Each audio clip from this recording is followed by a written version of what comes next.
ನನ್ನ ಹಿಂದಿನ ವಿಡಿಯೋದಲ್ಲಿ ಹೇಳಿದ ಹಾಗೆ ಘಾಟಿ ಸುಬ್ರಹ್ಮಣ್ಯ ದೇವಸ್ಥಾನದಿಂದ ಹೊರಟು ಐತಿಹಾಸಿಕ ಶ್ರೀ ಭೋಗನಂದೀಶ್ವರ ದೇವಾಲಯಕ್ಕೆ ನಮ್ಮ ಪ್ರಯಾಣ ಸಾಗಿತು. ಕರ್ನಾಟಕದ ಇತಿಹಾಸ ಮತ್ತು ವಾಸ್ತುಶಿಲ್ಪದ ವೈಭವವನ್ನು ಸಾರುವ ಚಿಕ್ಕಬಳ್ಳಾಪುರ ಜಿಲ್ಲೆಯಲ್ಲಿರುವ ನಂದಿ ಬೆಟ್ಟಗಳ ತಪ್ಪಲಿನಲ್ಲಿ ನೆಲೆಸಿರುವ ಕರ್ನಾಟಕದ ಅತಿ ಹಳೆ ಶಿವ ದೇವಾಲಯಗಳಲ್ಲಿ ಒಂದಾಗಿರುವ ಸುಪ್ರಸಿದ್ಧ ಶ್ರೀ ಭೋಗನಂದೀಶ್ವರ ದೇವಾಲಯವು ಬೆಂಗಳೂರಿನಿಂದ ಸುಮಾರು 60 ಕಿಲೋಮೀಟರ್ ದೂರದಲ್ಲಿದೆ. ಇದು ಕೇವಲ ಒಂದು ದೇವಸ್ಥಾನವಲ್ಲ, ಬದಲಿಗೆ ಶತಮಾನಗಳಷ್ಟು ಹಳೆಯ ಸಂಸ್ಕೃತಿ ಮತ್ತು ದ್ರಾವಿಡ ವಾಸ್ತುಶಿಲ್ಪದ ಒಂದು ಅದ್ಭುತ ಕಲಾ ಕೇಂದ್ರ.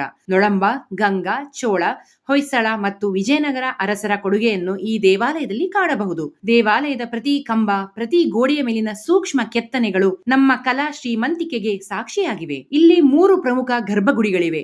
ಶಿವನ ಜೀವನದ 3 ಹಂತಗಳನ್ನು ಈ ದೇವಾಲಯ ಪ್ರತಿನಿಧಿಸುತ್ತದೆ ಎಂದು ಹೇಳಲಾಗುತ್ತದೆ. ಶ್ರೀ ಅರುಣಾಚಲೇಶ್ವರ ದೇವಾಲಯ ಶಿವನ ಬಾಲ್ಯವನ್ನು ಸೂಚಿಸುತ್ತದೆ. ಶ್ರೀ ಭೋಗನಂದೀಶ್ವರ ಶಿವನ ಯುವಾವಸ್ಥೆಯ ರೂಪ ಮತ್ತು ಉಮಾಮಹೇಶ್ವರ ದೇವಾಲಯ ಶಿವ ಪಾರ್ವತಿ ವಿವಾಹದ ಸಂಕೇತ. ಉಮಾಮಹೇಶ್ವರ ದೇವಾಲಯದ ಕಲ್ಯಾಣ ಮಂಟಪ ಕಪ್ಪು ಕಲ್ಲಿನಲ್ಲಿ ಅತಿ ಸುಂದರವಾಗಿ ಕೆತ್ತಲ್ಪಟ್ಟಿದೆ. ಉಮಾಮಹೇಶ್ವರರ ಸನ್ನಿಧಿಗೆ ನವದಂಪತಿಗಳು ಬಂದು ದರ್ಶನ ಪಡೆದರೆ ಶುಭವಾಗುತ್ತದೆ ಎಂಬ ನಂಬಿಕೆ ಇದೆ. ದೇವಾಲಯದ ಆವರಣದ ಮಧ್ಯದಲ್ಲಿರುವ ವಿಜಯನಗರ ಶೈಲಿಯ ಅದ್ಭುತ ಕೊಡುಗೆಯಾದ ತೆರೆದ ಮಂಟಪ ಮತ್ತು ಕಂಬಗಳ ವೈಭವವನ್ನು ಕಣ್ತುಂಬಿಕೊಳ್ಳಬಹುದು. ಮತ್ತೊಂದು ವಿಶೇಷ ಆಕರ್ಷಣೆ ಎಂದರೆ ದೇವಾಲಯದ ಹಿಂದೆ ಇರುವ ವಿಶಾಲವಾದ ಕಲ್ಯಾಣಿ ಅಥವಾ ಪುಷ್ಕರಣಿ. ಇದನ್ನು ಸ್ಥಳೀಯರು ಶೃಂಗೇರಿ ತೀರ್ಥ ಎಂದು ಕರೆಯುತ್ತಾರೆ.